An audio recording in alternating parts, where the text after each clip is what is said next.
Quand la CFDT décide de livrer ses secrets, ça prend de la place. Au total, ce sont 1400 cartons comme cela qui côtoient désormais les documents les plus anciens des archives départementales. De 1911 à 2004, c'est l'histoire de l'organisation syndicale qui se découvre au public et à travers elle, l'évolution politique, économique et sociale du département, autant dire une véritable mine d'or.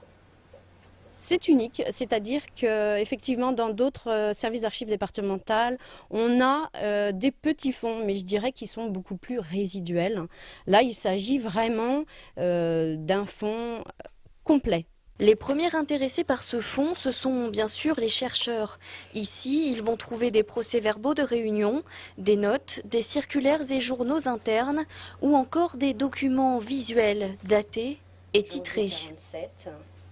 Voilà, donc par exemple, le 12 janvier 1939 à 20h, les membres des bureaux de syndicats du textile et des employés se sont réunis à la permanence des syndicats de Cholet. Et au détour de certaines archives, on trouve aussi quelques dossiers qui ont marqué la mémoire collective angevine, ainsi que des grands noms syndicalisés. Tous les services, toutes les structures, toutes les fédérations ne conservent pas forcément leurs documents.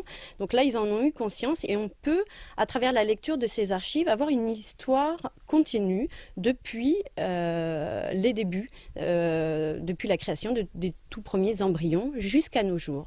Donc pour le chercheur, c'est un fonds très important puisqu'il n'est pas lacunaire. La plupart des documents ont déjà été analysés, triés et classés.